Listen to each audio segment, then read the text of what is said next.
Ça m'a vraiment ouvert les yeux sur une autre culture, sur d'autres façons de penser. J'ai perdu ma capacité de parler français, mais là, je me suis sentie chez moi. C'était la première fois. À Saint-Pétersbourg, il fait -25, c'est très humide. Il y a beaucoup d'insécurité. J'ai découvert mon premier petit déjeuner turc, qui est le meilleur petit déjeuner au monde. Salut à tous et bienvenue sur Partir, le podcast qui vous emmène en immersion à l'étranger. Et aujourd'hui, épisode un petit peu différent parce que je retrouve Hortense qui a aujourd'hui un peu plus de 50 ans. Et en fait, pendant une bonne partie de sa vie, elle a habité dans différents pays en ayant différents types d'expériences. Et ce que j'aime beaucoup avec Hortense, c'est sa manière d'aborder les choses, d'aborder la vie. Elle nous montre que, en faisant preuve un petit peu de curiosité, de bienveillance, les choses finalement se passent bien. Donc je vous en dis pas plus et je vous laisse découvrir tout ça. Bonne écoute à tous. Salut Hortense. Salut Camille. Donc toi, tu as commencé à partir à l'étranger en étant fille au pair. Tu as Mhm. été en Angleterre et en Espagne. Déjà, juste pourquoi tu as voulu partir à l'étranger? Enfin, qu'est-ce qui a fait que, à un moment dans ta vie, tu es partie à l'étranger? Alors, j'ai commencé à partir en Angleterre à 16 ans en tant que fille au pair. Et c'était pas du tout un choix de ma part. Ça arrive. J'étais nulle en anglais. J'étais avant-dernière de ma classe en anglais. Et mon prof d'anglais a dit à mes parents que je n'apprendrais jamais l'anglais dans une salle de cours. Donc, ils m'ont expédiée pendant 6 semaines Allez hop. en Angleterre, et ça m'a vraiment ouvert les yeux sur une autre culture, sur d'autres façons de penser. Et je me suis très très bien entendue avec la famille chez qui j'étais fille au pair. Et du coup, je leur ai demandé les étés suivants si je pouvais revenir. Donc, ce que j'ai fait pendant plusieurs étés. Et puis, j'ai commencé des études en France après le bac qui ne me plaisaient pas, qui ne me correspondaient pas. Et du coup, mon père m'a proposé, il m'a dit, tu perds ton temps dans des études qui te plaisent pas, tu vas pas faire ton service militaire, parce que c'était encore d'actualité, oui, je suis vieille. C'était encore d'actualité à l'époque. Et il me dit, pourquoi tu pars pas, tu te donnes pas un an, voilà, au moins tu t'amélioreras ton anglais, etc. Donc je suis repartie en Angleterre au départ. Je suis restée toujours dans la même famille, mais en travaillant. Donc j'ai commencé, je n'avais aucune expérience professionnelle, j'avais 19 ans à l'époque. J'avais fait que du babysitting, enfin j'avais jamais travaillé de ma vie. Donc j'ai commencé à faire du ménage dans les chambres d'hôtel, à bosser dans les pubs, restaurants, etc. Donc j'ai fait divers jobs comme ça pendant 6 mois. Et je me suis dit que ce serait bien d'élargir un peu le truc. Et donc, j'avais fait de l'espagnol aussi. Et donc, je me suis dit, autant améliorer aussi mon espagnol par la même manière. Et je suis partie là à Barcelone.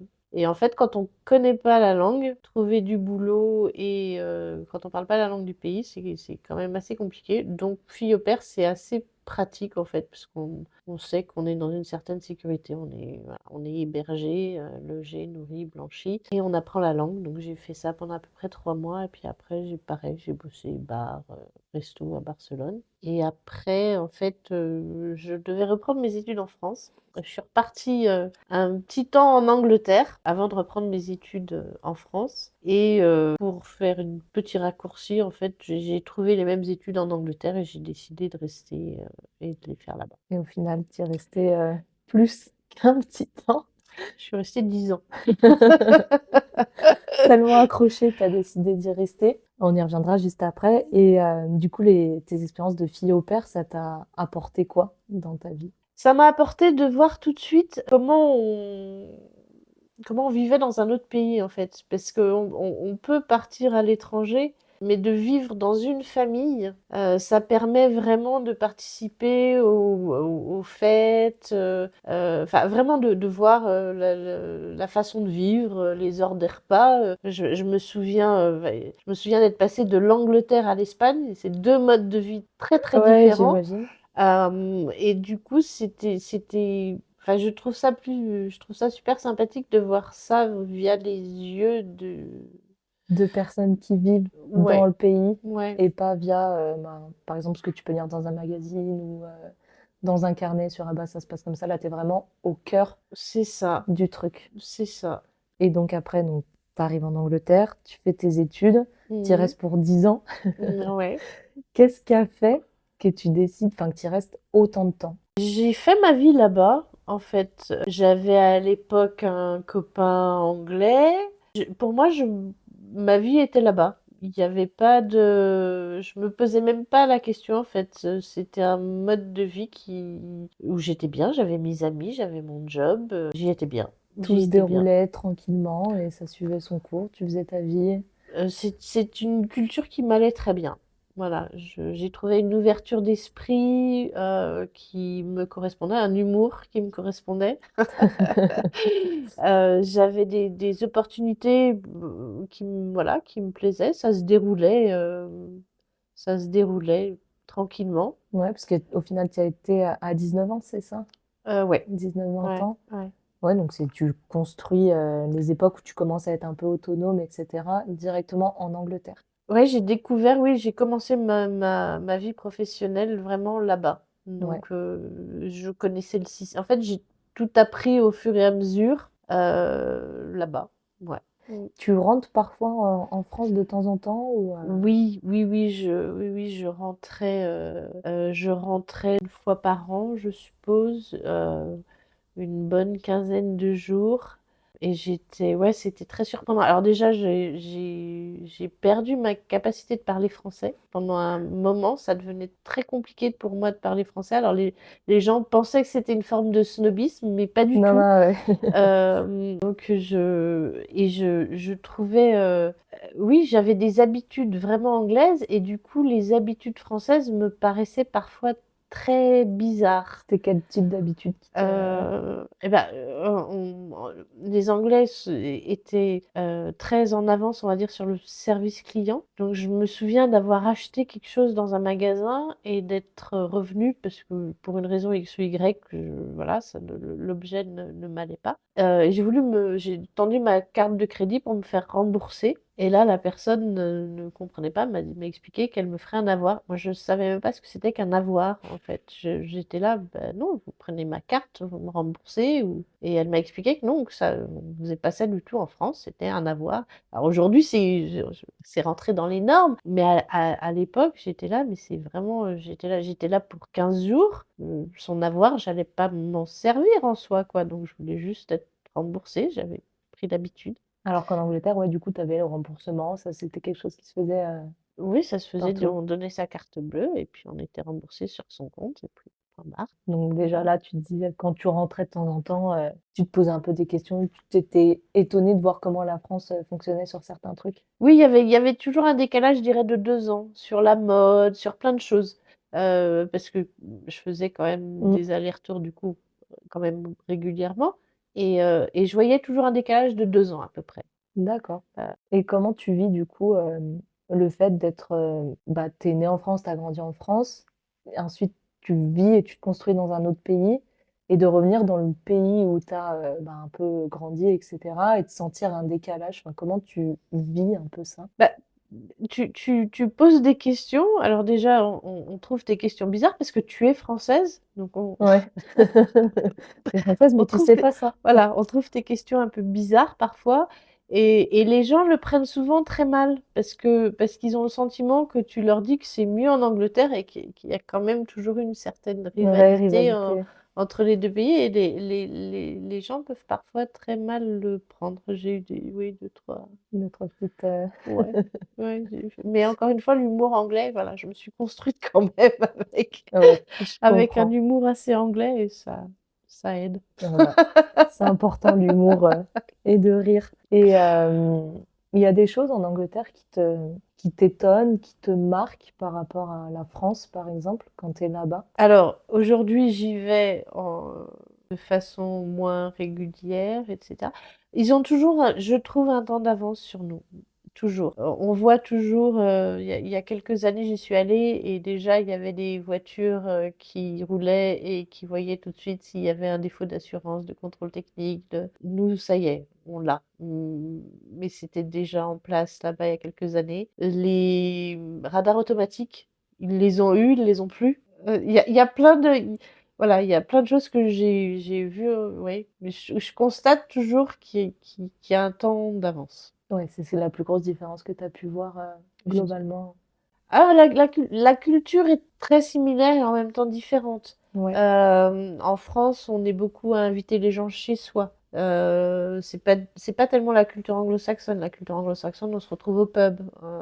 C'est peut-être un pays où on met du temps à nouer des amitiés. Mais elles sont très fidèles dans le temps. Il y a plein de choses différentes. Et du coup, tu y restes pendant 10 ans. Qu'est-ce qui fait que tu reviens en France après ça? Alors à l'époque, comme je disais, mon compagnon était anglais, il y a eu une séparation j'ai rencontré le père de mes enfants, qui est français. Je l'ai rencontré en Angleterre. Il y était dans le cadre de son travail. Et du coup, quand il est rentré en France, j'ai fait le choix de le suivre. Et donc, on a atterri dans le nord de la France, pendant 3 ans. Et comment ça se passe ton retour à la France à ce moment-là, après avoir passé 10 ans dans ta vingtaine en plus, à te construire ailleurs? Alors c'était très drôle parce que les gens m'accueillaient en me disant: «Oh, tu dois être tellement contente d'être enfin de retour en France» et je regardais autour de moi, j'étais là: «Alors, il y a de la brique partout, le climat, on est un peu pareil. Par contre, je comprends mieux les Anglais que ce que vous dites là, Ah parce que purée. c'est vrai que quand on rencontre des vrais ch'tis, il faut s'accrocher pour comprendre ce qu'ils disent».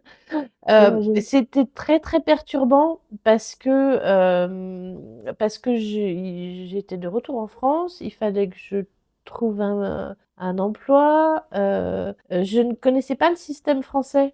Je découvrais et alors autant en Angleterre, du coup, les gens savaient que j'étais française. Une anecdote, j'ai passé mon permis de conduire en Angleterre et quand j'ai passé le code, ils étaient désolés de pas pouvoir me proposer le code en français parce qu'ils pouvaient le proposer dans plein de langues, mais aucune langue européenne. Ce qui était assez drôle. Et donc, j'ai dit, en fait, je vis en Angleterre, je parle anglais, donc j'ai pas besoin que ce soit en français, en fait, il y a Ouais, pas de souci. ça peut le Et du faire. coup, ils m'ont accordé un temps supplémentaire parce qu'ils trouvaient que c'était pas, voilà, c'était pas juste sinon. Ça, j'avais trouvé ça très sympa. Mmh. Et le contraste en France, ça a été qu'il a fallu que je m'adapte, que je m'acclimate sans aide, en fait, puisque tout le monde partait du principe que j'étais française, donc je savais. Mais non, j'avais jamais travaillé en France.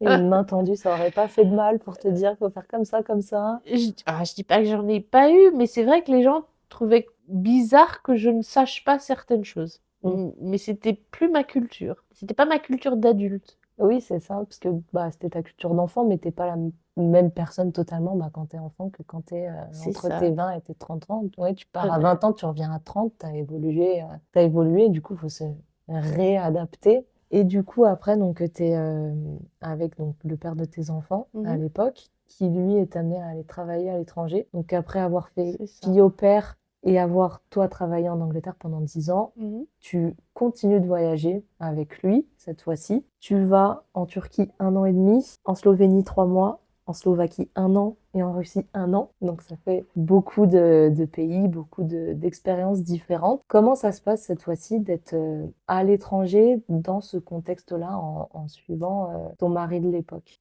Ça dépend. Alors, ça dépend des endroits, ça dépend des Ouais. pays. Je me souviens, on devait partir. Alors, on était dans le nord de la France. On savait qu'il allait partir à l'étranger.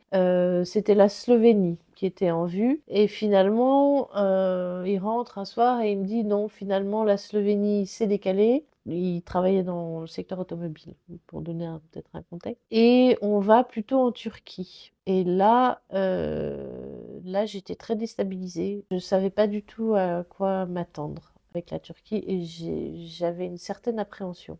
Parce que je lui avais mis ma limite. Je voulais bien le suivre, mais il était hors de question que je me voile. Ça, c'était dans ma tête très très clair. Et on m'a rassurée, on m'a dit que non, la Turquie était un pays laïque et que effectivement c'était quand même un pays de culture musulmane, mais que le voile n'était pas du tout une obligation pour sortir. Mais j'avoue que j'étais quand même un petit peu appréhensive. Et parce que déjà, du coup, donc t'es avec lui, il est amené à voyager. Toi, t'es OK avec le fait de vouloir bah, potentiellement partir dans différents pays, tu es dans quel état d'esprit? Tu pas forcément envie de stabiliser, tu es plus ouverte à aller, Ah à droite à oui, gauche? oui, Ouais, oui, oui, oui, carrément, ouais. toi c'est OK, tu veux aller, Ah oui, oui, oui, à moi, l'aventure oh, et ouais, ouais, non, non, moi on part voyager, on part vivre, mmh, encore une fois, je fais une grosse différence entre partir 15 jours dans un pays pour visiter et aller vivre. Et j'aime vivre dans un pays. ouais, vraiment C'est, aller t'immerger ouais, chez, ouais, les autres. ouais, Donc du ouais, coup, ouais. c'est le la bonne occasion. Ouais, donc on arrive en Turquie, je me demandais vraiment comment j'allais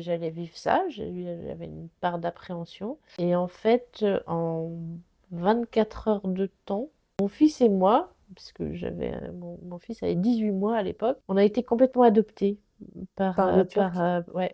par notre voisinage en fait. Et là, j'ai vécu 1 an et demi de pur bonheur en fait. Donc j'avais déjà vécu dans d'autres pays où j'avais été très bien, hein. Mais là, je me suis sentie chez moi. C'était la première fois que j'avais ce sentiment d'être chez moi. De te sentir à ta place chez toi. Ouais. Je trouve ça assez fou comme sentiment parce que j'ai une copine pareille que j'avais interviewée qui est allée en Australie. Elle me disait pareil, je suis allée là-bas, je me suis sentie chez moi. Et du coup, enfin, c'est comment ce sentiment tu te sens à ta place? C'est quoi? C'est les gens? C'est le contexte? Si t'arrives à expliquer parce que j'imagine que c'est pas facile à expliquer. C'est forcément les gens.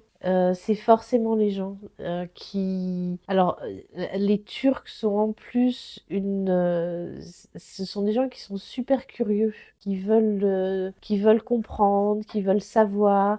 Donc, il y a eu moi, je suis forcément aussi dans cet état d'esprit. Je veux comprendre la culture, je veux comprendre voilà, les coutumes, les habitudes, comment je manifeste la politesse, voilà, le respect. Et eux sont super curieux, ils veulent tout savoir comment ça se passe chez vous. Et oui, et puis bon, encore une fois, mon fils et moi, on a été complètement adoptés, hein. Donc il avait la voisine et son mari, voilà, c'était Anané et Dédé, donc grand-père et Ok, grand-mère. Il les appelait grand-père et grand-mère. Et ouais. quand il faisait son caprice parce que je voulais pas céder, voilà, c'était Anané, Anané. Et Anané arrivait et elle a bien compris que moi, je voulais pas de gâteaux et de bonbons, parce que mon fils était un peu costaud à l'époque, donc Ouais. elle lui donnait des concombres. Et donc mon fils a été élevé aux concombres de sa grand-mère turque. Et oui, j'avais une vraie famille autour de moi. Quand j'étais malade, tout d'un coup, il y avait une voisine qui arrivait avec une casserole de soupe. C'était vraiment une vie. T'as senti un accueil vraiment et des gens qui étaient là, des liens qui se sont créés Ouais, avec les Turcs. ouais. Certaines, oui, oui, on était dans une maison un petit peu isolée et eux, ce sont des maisons où ils viennent habiter que l'été parce qu'elles D'accord. sont très compliquées à chauffer. Et en fait, nous, c'était notre logement, hiver ou été. Voilà, Vous étiez dedans. on s'était engagé dans une location. Et donc, il y a deux, trois familles qui, cet hiver-là, ne sont pas retournées dans leurs appartements Pour rester vers pour vous. rester avec moi, Trop sympa. ouais, pour pas que je sois toute seule, en fait.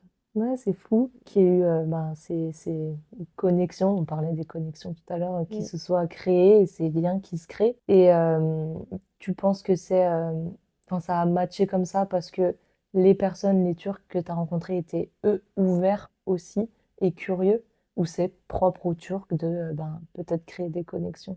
Enfin, Euh, d'être ouvert, d'être curieux de l'autre. ouais, non, je pense que c'est un peuple qui est curieux de nature et quelles que soient les couches sociales. D'accord. C'est ça qui est assez. Enfin, je sais pas si ça a une incidence, mais c'est vrai que je me souviens d'avoir été invitée à un mariage dès qu'on est arrivé ou pratiquement. Et donc, moi, je savais pas on s'habillait pour un Ouais. mariage turc, etc. Donc, j'ai été obligée de demander à mes voisines qui m'ont demandé le contexte et qui, du coup, m'ont dit oui, effectivement, évite ceci, cela, voilà. Et on est arrivé dans ce mariage qui était vraiment un mariage traditionnel de campagne turque. Et ça, enfin, c'est un truc que je vivrai qu'une fois dans ma vie, quoi. Bah, tu m'étonnes. Et pareil, au départ, voilà, on n'a pas voulu me séparer de mon mari, donc j'étais avec les hommes. jusqu'à ce qu'il y ait une femme qui arrive qui me dise: «Tu es sûre que tu es à l'aise? Parce que sinon viens, je te fais vivre le mariage turc comme nous» et hop, elle m'a embarquée Allez. et j'ai dansé, voilà. Enfin, j'ai vécu un moment extraordinaire. Bah, tu m'étonnes, ça doit Mmh. être des trucs qui marquent, qui te restent dans la tête à vie. Et là, ça faisait combien de temps que tu étais en Turquie quand tu avais été invitée? Ah, ça faisait quelques mois, ça faisait deux Ouais. trois mois, ouais. Mais au final, ouais, ça, assez rapidement, tu as réussi à t'intégrer, à être dans la culture turque, avec des Turcs. Oui, alors après je me suis toujours décrit un peu comme un caméléon. Ouais, Donc c'est vrai que c'est ça aide. un avantage que j'ai, c'est que ouais, j'aime me fondre dans ce qui se passe, quoi. Ouais. Toi, tu es dans quel état d'esprit quand tu arrives dans un nouveau pays par rapport à ton ouverture aux autres? Parce que bah, j'en parlais avec une copine pareil, je lui disais, moi, tu sais, je vais être un petit peu introvertie, donc aller vers les autres, ça peut être un peu difficile au début. Toi, j'ai l'impression que ça va, tu vois, tu arrives quand même à connecter assez vite avec les personnes. Il paraît. Ouais. Semble-t-il. Il paraît, ouais, après, je suis bavarde, je suis curieuse. Donc, si on me fait un sourire, c'est une porte ouverte, allons-y, discutons. Mais ça m'arrive à l'arrêt de bus, enfin Ouais. voilà, T'as ce c'est, truc de facilement c'est- parler avec les gens. Alors, mon premier métier, c'est la restauration. Ouais. Donc, ouais. Donc oui, enfin, connaître l'autre, pour moi, c'est la vie. Ouais. Puis tu as peut-être, je pense, cette curiosité aussi de l'autre qui t'emmène à vouloir en savoir plus sur les autres, etc. Oui, que ce soit en France ou à Tombouctou, je pense que l'autre m'intéressera toujours. Ouais. Ouais, Et ça ouais. aide à créer des liens et faire des nouvelles amitiés, du coup. Inch'Allah. Voilà. Vient le moment, du coup, de quitter la Turquie. Oh, oh, j'ai pleuré toutes les larmes de mon corps. Ouais. Ouais, ouais, je voulais pas partir, je voulais pas partir. Ouais, ouais, ouais. Moment difficile, du coup. Ouais. Ouais, ça m'était jamais arrivé et ça m'est jamais arrivé depuis. Bah, c'est le seul endroit Ouais. où, bah, comme tu dis, tu te sens Mm, chez toi, tu es à ta place, mm. de devoir quitter ça. Ouais, non, ma voisine et son petit-fils se sont levés. On est partis dans la nuit et ils savaient à quelle heure on partait et ils nous attendaient. Et donc, c'est une tradition qu'on retrouve aussi dans les pays du Maghreb où ils ont jeté de l'eau sur la voiture au moment où on partait. D'accord. C'est faites un voyage, voilà, sans safe and sound. Je Mhm. trouve pas le. Euh, mais surtout, revenez, revenez. C'est vraiment on vous attend. Ah, la Euh, porte est ouverte, revenez. et ouais, j'ai pleuré toutes les larmes de mon corps et j'ai mis pas mal de temps à m'en remettre. Ouais, Ouais, j'imagine, ouais, j'imagine. ouais, ça Quand m'a c'est brisé fort le comme cœur. ça, et que tu Mm. crées des connexions fortes. Ouais. Et après la Turquie, donc vous êtes allé où? On est parti, là, du coup, la Slovénie est arrivée. La Slovénie Voilà, est la arrivée. Slovénie est arrivée peu de temps. On est resté ouais, 3 mois. Pour mon fils, c'était rigolo. Il a fait son entrée à l'école maternelle dans une école slovène, après avoir été à la crèche turque. Ouais. Euh, ouais, la Slovénie, très, très. Alors, du coup, on retrouve une ambiance très montagnarde, ce que je connaissais, puisque j'ai une grand-mère savoyarde. Donc, des gens peut-être plus fermés, plus discrets, peut-être plus introvertis. Mais bah, pareil, j'ai eu la chance de faire deux, trois connaissances et d'être bien accueillie Le et de temps des trois passer. mois et après, ça repart. Et après, oui, après ça repart. Alors chaque fois, on repartait, Vous repassez par la on France? repassait par la France, c'était très fatigant parce qu'on n'avait plus de logement en France, hein, tous nos meubles étaient entreposés, etc. Ouais. Donc chaque fois, c'était un peu un tour de France, Mm. puisqu'on avait de la famille éparpillée un peu partout et on revenait 5, 6 semaines en général, et que donc il fallait aller voir les grands-parents qui étaient Carcassonne, Lyon, le Nord, enfin on faisait un peu les tours de France, donc c'était un peu fatigant, mais bon, c'était sympa. Et là, oui, Slovaquie, on est parti à Bratislava. Euh, Comment ça se passe cette fois-ci? C'est ah, là, tu étais en contexte expat, du coup? en Slovaquie? Oui, alors moi, j'ai jamais eu. Nous, on n'était jamais expats, hein, on arrivait avec nos valises. C'est vrai que la Slovénie et la Slovaquie, c'était assez pratique parce qu'on pouvait faire les trajets en voiture, c'était Ouais. assez cool. Mais nous, on n'était pas expats, c'est-à-dire qu'il n'y avait pas de déménagement, il n'y avait pas d'encadrement, il n'y avait pas de cours de langue, il n'y avait Ok. pas. Mais effectivement, en Slovaquie, on était dans un milieu expat, dans un entourage expat. Comment tu vis le fait cette fois-ci d'être dans un environnement expat comparé à avant ou en Turquie par exemple ou en Angleterre où tu es vraiment bah, dans la culture locale avec des locaux? Alors, il y a un côté pratique, parce que tout de suite, dès qu'on arrive, bah forcément, on tombe sur des gens qui sont déjà passés par l'acclimatation, donc qui t'indiquent, bah, dans telle boulangerie, tu trouveras des baguettes, dans tel magasin, tu trouveras du camembert, dans tel, voilà, si tu as besoin d'un médecin, tu peux faire ci, si tu as besoin. Donc, t'as pas cette découverte-là qui est importante pour moi. Tu as besoin toi de par Ça, toi-même ça me découvrir. spoil un peu. Ah ouais.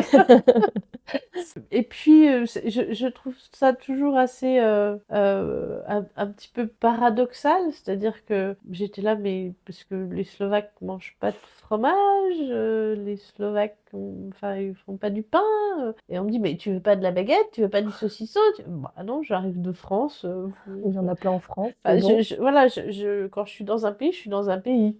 C'était pas pour être Je, retrouver la France. voilà, je cherche pas à ramener mes habitudes franco-françaises là où je suis. Alors oui, c'est un côté sympa parce qu'on a tout de suite des amis, Mm. enfin on a tout de suite un cercle, hein, T'as des mais repères quand ouais, t'arrives. oui, mais du coup on est moins dans la vie du pays, on fait moins de rencontres parce que T'es dans ton cercle, t'es dans ton cadre, t'es moins amené à aller en dehors de ce cadre-là. c'est ça, Ouais. c'est Et ça. t'arrives quand même à aller un petit peu en dehors du cadre ou c'est compliqué? Oui, puisqu'on louait le logement qu'on louait, les propriétaires étaient slovaques. Et là, on avait un personnage qui est devenu un peu pareil, un grand-père d'adoption pour mon fils, qui était un personnage vraiment.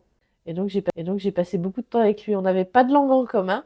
Et là, bah, c'est pareil, voilà. En Turquie, par exemple, j'ai pas eu tellement, enfin, j'ai pas eu tellement le choix. Encore une fois, c'est une histoire de communication. Quand tu as envie de communiquer avec les gens, tu apprends leur langue. Bah là, il y avait que lui, en fait, avec qui j'ai échangé beaucoup, mais du coup, avec un bout de papier et un crayon, parce qu'on n'avait pas de langue en commun en soi. Ah, Mais lui, il parlait pas anglais? non. Ok. Et du coup, vous faisiez comment pour communiquer? Des petits dessins, des petits... Oui, oui, oui. Mais après, je pense qu'au bout d'un moment, tu développes Une un langue... sixième Ah ouais. sens. Je ne sais pas. Oui, je sais pas comment on communiquait en fait. On se posait pas la question. On avait un papier, un crayon, on rigolait. Il passait régulièrement boire le café avec moi le matin. On pouvait passer 1 heure ensemble à discuter, à rigoler. Sans parler une langue commune. Oui, oui, oui. Et du coup, C'est son, fou. son fils, en fait, son fils, pour les trucs vraiment carrés, son fils parlait anglais. Et un jour, il voyait qu'on parlait, donc il est venu pour traduire. Et son père lui a dit, non, mais on n'a pas besoin de toi. Et il a dit, bah, attends, t'as appris le slovaque? Ou t'as appris l'anglais? Non, non. Il était là, bah, Comment vous faites? mais comment vous faites? Et il dit, je vous crois pas, ou je sais pas quoi. Et en fait, il me dit, bah là, qu'est-ce qu'il vient de dire? Je dis, bah, il parle de ça, ça, ça. Et il était assez scotché parce qu'effectivement, on n'avait pas de langue en commun, mais on se comprenait. Ça réussit. Ça, c'est fou. Ouais, réussir à communiquer comme ça et tout. Ouais. Oui, alors parfois ça donne à des situations comiques, hein. Ouais. Je me souviens en Slovénie où la famille de mon ex-mari était venue nous voir pour Noël et donc on louait on avait une petite, enfin bref, ils voulaient faire des plats un peu élaborés pour Noël et donc ils voulaient faire, je crois que quelqu'un voulait faire une poule au pot. Et donc on arrive dans une boucherie et il me dit demande si c'est une poule. J'ai dit c'est marrant. J'ai pas mon dictionnaire avec moi, je regarde le boucher, vous parlez anglais, non? Bah, du coup, cote, cote, cote, bah, voilà, il y a des Ça moments, vous a voilà, amusé. Quand il faut, quoi. C'est ça. Ouais, on trouve toujours, ça fait beaucoup rire, mais du coup, de rire, ça détend l'atmosphère, le ridicule ne tue pas, Exactement. et il n'y a pas de poule en Slovénie. Ah, c'est vrai. Tout ça pour ça, mais au moins tu rigoles. Oui, oui, oui, tout le monde a ri, et moi aussi. Donc, Voilà, et c'est ça reste, bon voilà, moment. une petite anecdote, voilà, Ouais. rigolote. Ouais. Ouais, c'est marrant. Moi, ça me fascine, les manières de communiquer, quand tu parles pas la même langue et tout, mais t'arrives quand même à te comprendre, quoi. Je sais pas l'expliquer. Ouais, c'est l'humain avec l'humain, tout C'est ça. simplement. Et du coup, après la Slovaquie, eh bien, le tour de la Russie, Pas tout à fait. pas tout à fait. Pas tout à fait. Donc, ma fille est née en Autriche alors qu'on vivait en Slovaquie. Et là, notre fils a commencé à nous montrer que bah, on était bien sympa, mais voilà, il avait fait la crèche turque, l'école maternelle slovène. Bon, en Slovaquie, il était content. Il avait découvert qu'on pouvait faire du français à l'école, puisqu'il était à l'école française. Et donc, il nous faisait comprendre que bon, c'était sympa, mais et du coup, on a acheté une maison en France et il était convenu que mon mari à l'époque continuait et que moi, je restais en France avec les enfants. Puis un jour, il est revenu en me disant, oui, non, mais là, ils veulent m'envoyer à Saint-Pétersbourg, c'est hors de question, ça me branche pas du tout. Et là, je l'ai regardé, je lui ai dit, non, mais attends, moi, Saint-Pétersbourg, c'est un rêve de gamine. C'est Ah ouais, vraiment c'était un un rêve de lieu. gamine. Il me dit, ouais, c'est un long chantier. J'ai dit, on te suit. Et il me dit, mais non, on avait dit. Ah, j'ai dit, ouais, non, mais là, c'est Saint-Pétersbourg. Donc, je suis. Et donc, voilà, un an à Saint-Pétersbourg. Et comment ça se passe au final? Ça correspondait à tes attentes de ton rêve d'enfant de Saint-Pétersbourg? De toutes les expériences, c'est celle que j'ai trouvée le plus dur à vivre. C'était quoi le plus dur? Enfin, pourquoi c'était la plus dure? On est dans une autre culture complètement. On est vraiment dans une culture slave qui est vraiment très très différente. Le climat, on est à Saint-Pétersbourg, il fait -25, c'est très humide. Il y a beaucoup d'insécurité dont on se rend peut-être pas compte quand on vient en touriste, mais forcément quand on vit sur place. Le manque de lumière, Alors culturellement, c'est une ville qui est vraiment magique et j'en ai beaucoup profité. Mais ouais, c'est Le tour, ce qu'il y a autour de tout ça, c'est le ce que j'ai climat. trouvé le plus, ouais, c'est le pays que j'ai trouvé le plus dur à vivre. Donc un an, au final, ça t'a suffi. Oui, Ouais. oui, non, j'étais contente de rentrer et on me demanderait d'y retourner. Non, Non, peut-être en non. touriste. Ah, en touriste, oui, oui, Ouais. oui, oui, clairement, clairement. Mais y vivre, non. Il y a une question du coup que je me pose, c'est comment tu fais, enfin comment ça se passe pour toi de devoir se réadapter à chaque fois à un nouveau pays, une nouvelle langue, une nouvelle culture, parce que tu restes sur des périodes assez courtes, un an, 3 mois, etc. Tu repasses juste 5, 6 semaines en France pour rebelote. Comment tu fais pour à chaque fois te réadapter? C'est une bonne question, tu vois, une future politique, je te dis que c'est une bonne question, parce que Ouais. que te répondre? En fait, j'arrive avec de la curiosité et si en plus j'ai face à moi des gens qui sont aussi curieux et qui sont contents de me faire découvrir je sais pas, qui sont contents de me faire découvrir leur pays, leur culture, Mm. les choses se font progressivement. Ouais, c'est une découverte, c'est amusant, C'est quelque chose peut-être à la base que tu veux parce que tu as envie de partir et tu es contente de le faire, du coup ben, ça se fait peut-être naturellement. ouais. Ouais. Ouais, j'avoue que c'est une question Ça t'a que pas je posé de soucis en tout cas de ah bah faut repartir, faut se réadapter. Toi tu l'as bien vécu. Ouais. Ouais. Globalement, ouais. ouais, bah, peut-être que si tu m'aurais demandé à ce Ouais. moment-là, peut-être que je t'aurais fait part d'appréhension et de Mm. doute et sûrement, Mais avec le recul. mais avec le recul, je pense que c'est un peu comme les accouchements, tu vois. Sur le moment, c'est pas une partie plaisir, mais Ouais. après, tu oublies vite Ouais. le mauvais. L'expérience est bien, donc Ouais, je sais pas si. ça se passe bien. Ouais, parce que je suis toujours bien accueillie, en fait. Ouais, c'est bah, un peu comme on disait tout à l'heure pour la Turquie, quoi. T'as des gens qui te font sentir bien, qui sont curieux, t'es toi-même curieuse. Du coup, bah, vos deux mondes se mélangent et petit à petit.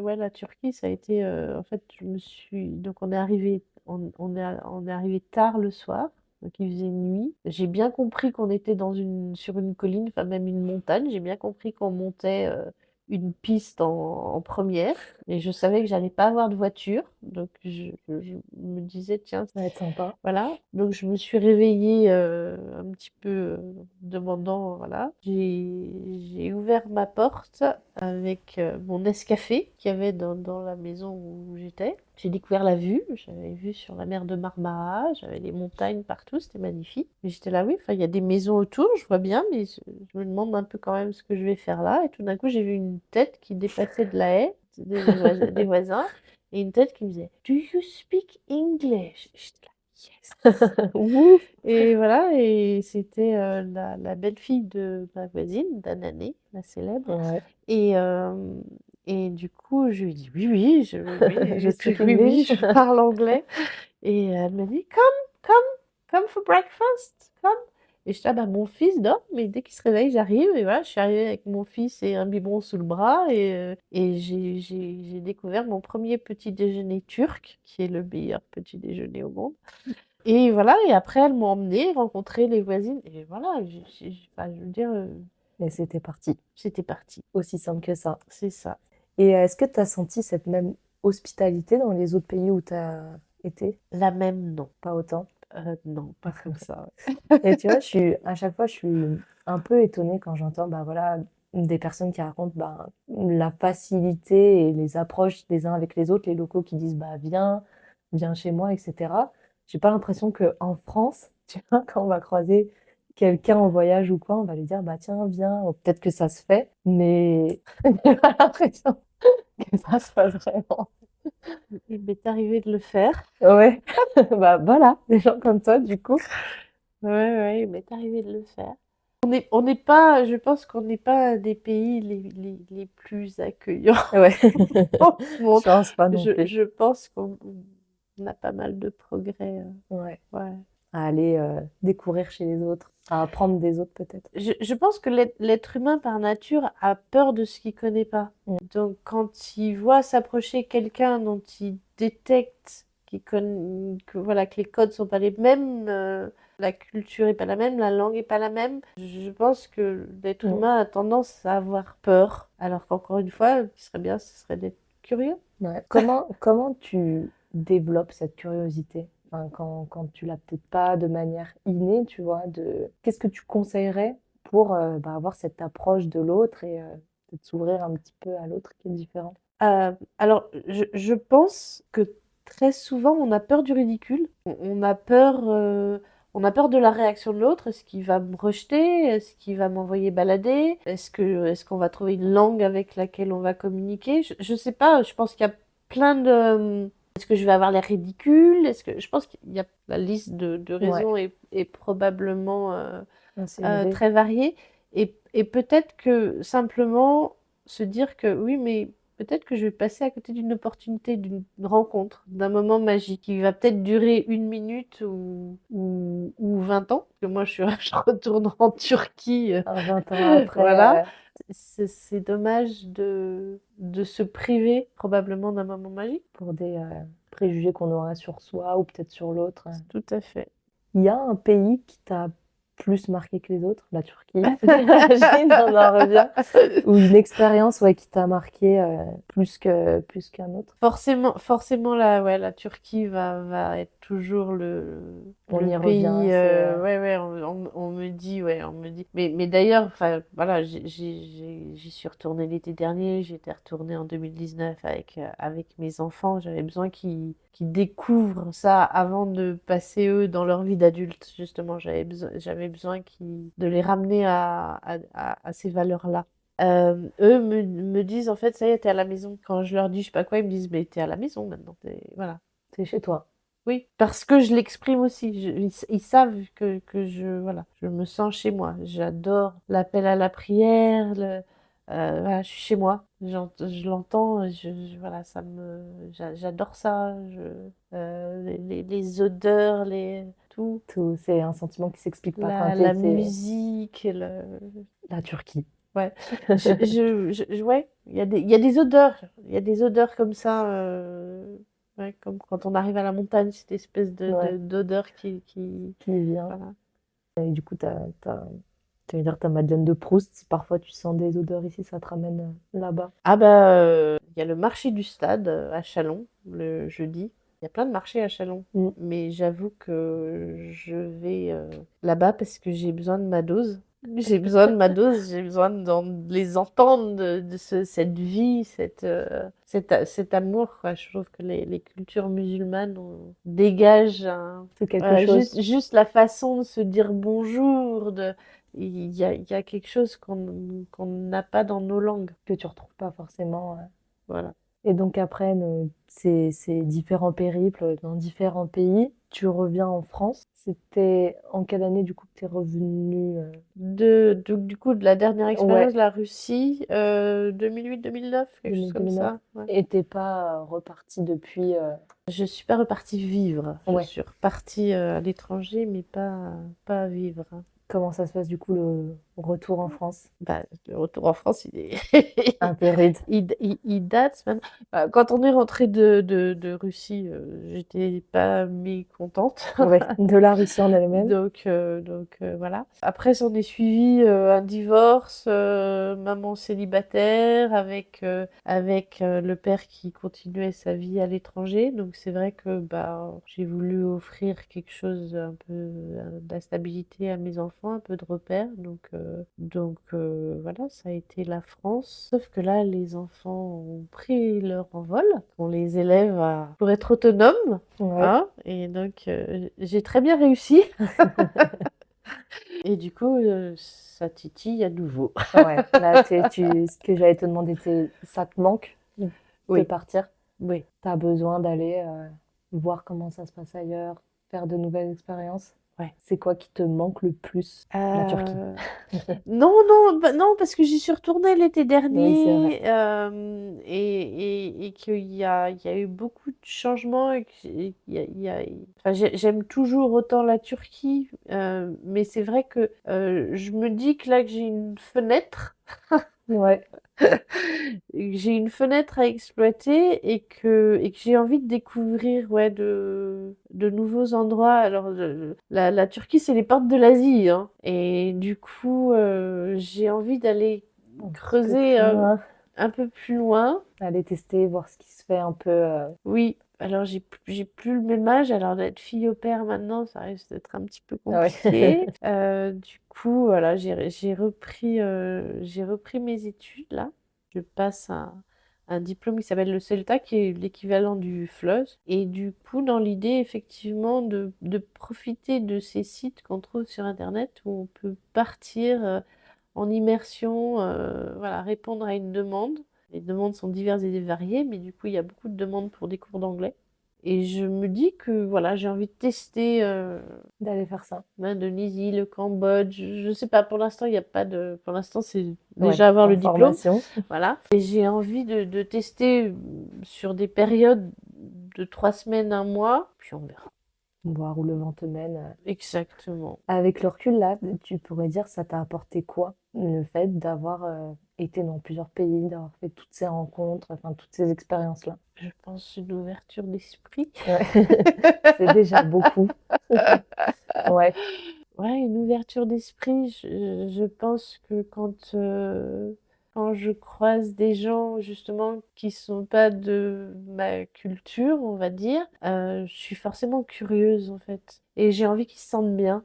Et j'ai envie de les accueillir comme j'ai pu être accueillie. Voilà. Là, je pense aussi qu'il y a beaucoup de bonnes choses à faire. Ouais, comme Euh, on disait tout à l'heure, ouais, ouais. c'est clair. Je donne des cours d'anglais voilà, je peux avoir des femmes. Voilà, le lien, ça va être justement qu'elles m'expliquent le Coran en anglais, Mm. parce que du coup, c'est un sujet qui les passionne et qu'elles ont envie de partager. Et donc, elles vont m'expliquer le Coran en anglais ben, j'apprends et elles apprennent et c'est super chouette. Ouais, c'est un beau, Euh, bel échange. ouais, Ouais, on en revient toujours, j'ai l'impression, de toute façon, dans le voyage, tu vois, quand on part en immersion, ce qui va ressortir le plus et ce qui marque le plus, ça va être les connexions que tu fais et les liens que tu fais. Et bah, on en parlait tout à l'heure, tu vois, que tu me disais, bah, tu avais les gens avec qui tu arrivais à avoir des liens super forts et ça m'épate, tu vois, et je trouve ça beau. Et c'est top que ça puisse t'apporter ça dans ta vie après de tous les jours. Je trouve ça important de s'ouvrir à l'autre, voir c'est quoi sa vie, puis ouais, ça peut créer des belles relations. Bah, au final, on s'aperçoit qu'on est tous pareils. Mm. Ce qui nous touche On touche touche aussi aussi les autres. l'autre, c'est rare.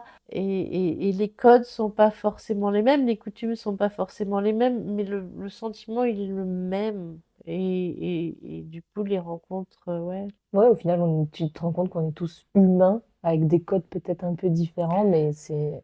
Oui, j'ai de plus en plus de mal avec ces découpes géographiques. Voilà, les frontières sont là et je trouve ça pas très pertinent en fait, parce qu'on est tous sur la même planète et que ouais, je trouve ce découpage assez arbitraire Mm. et sans beaucoup de sens. Quel conseil tu donnerais à quelqu'un qui aurait envie d'aller s'immerger dans un autre pays, mais peut-être qu'ose pas trop ou qui se pose un peu la question? Bah, essaye. Tout simplement. Essaye. Ouais. Essaye. Encore une fois, quand on arrive, il faut jamais arriver en terrain conquis en disant, bah moi je vais t'expliquer comment ça se passe chez moi, parce que si on arrive avec cette attitude-là, ça risque d'être un peu. L'idée c'est d'arriver et ouais, pour moi de chercher à s'intégrer et de garder sa curiosité et de dire ah bah, comment vous faites? Je pense qu'il y a un truc qui avait beaucoup fait rigoler mes enfants quand je les ai ramenés en Turquie. Tu vois, je les ai ramenés en Ouais, Turquie. Je c'est les ai rien que pas quand tu emmenés dis. en Ouais. Turquie, je les ai ramenés en Turquie. C'était en Turquie, c'est très mal élevé. Quand quelqu'un a fini de manger, il faut tout de suite enlever son assiette. Alors que nous, en France, il faut attendre que tout le monde ait fini pour débarrasser. Et c'est des petits trucs, si tu vis pas avec les gens, et c'est pas mieux. Enfin, je veux dire, Mm. l'habitude française est pas mieux que la turque ou la turque est pas mieux que la française. Elles sont juste Différente. différentes et cette différence est enrichissante. Point barre. Ouais. Non, c'est vrai. Et après, ouais, il faut essayer parce qu'il faut pas se dire, une fois qu'on n'est plus en capacité de le faire, se dire, ah, j'aurais tellement voulu. Si on le fait et que c'est pas bien, et que ça plaît pas, on a toujours un passeport, une carte bleue, on revient, hein. C'est aussi simple que ça. Ouais, Autant en profiter, aller voir ce qui se fait un petit peu, tester à droite à carrément. gauche. Et j'avais aussi une question, enfin j'aurais trop de questions et après je pense qu'on va s'arrêter. C'est déjà peut-être presque 1 heure qu'on papote. C'était comment tu gères avec tes enfants le fait que ben ouais ils passent dans plusieurs pays. Eux ils le vivent comment? Enfin comment ça se passe pour vous? Euh, Alors, je pense qu'il y a eu pareil, là je pourrais te raconter Ouais. des anecdotes. Je me Si t'as une ou deux souviens, petites anecdotes. je me souviens de William, ouais, il avait 3 4 ans, et je me souviens d'un retour en France où on s'était arrêté déjeuner dans un restaurant, etc. Et je l'ai emmené aux toilettes, et là il parlait avec tout le monde. Il parlait et les gens me regardaient quand même. Et tout d'un coup, j'ai fait le lien. J'ai dit, mais en fait, je crois que comme vous parlez français, pour lui, vous faites partie de sa famille en Ouais. soi. Parce que le français, c'est qu'à la maison, c'est que entre les 4 murs de là où on vit, à l'extérieur, c'est d'autres langues. Donc vous êtes familier quoi. Donc pour lui, il doit se dire qu'il y a un espèce de lien. Enfin, voilà, vous parlez la même langue, donc on doit être cousins, hein, voilà. On est de la même famille. Il y a eu une fois où je les ai emmenés en Angleterre avec leur cousine qui n'était jamais partie à l'étranger. Et c'est pareil, c'est des trucs qu'on remarque pas en soi, mais à un moment, elle me dit, oh, bah, je voudrais, je sais pas quoi. J'ai dit, bah, tu vas voir, tu vas au bar et puis tu demandes. Et elle était incapable de le faire. Elle était là, et mes enfants ont eu la même réaction. Ils étaient là, mais quel est le problème? En fait, sans en avoir conscience en soi, j'ai réalisé que mes enfants, très très tôt, en fait, on pouvait les mettre n'importe où. Ils s'adaptent. Ouais, ils n'ont pas cette notion, c'est une langue étrangère. Pour eux, c'est normal de pas comprendre la langue. En Russie, c'était top Parce que mon fils a tout de suite compris l'alphabet cyrillique. Donc, dans les rues, parce que j'avais mon plan avec mon plan de rue avec notre alphabet, mais dans les rues, j'étais paumée. Mais lui, il me décryptait les plaques. Ah, Du coup, purée. on était en duo. Ça allait bien. Ouais, on trouve toujours, en fait, je crois qu'on se pose des problèmes là où il n'y en a pas, en fait. Quand on est sur le moment, on trouve.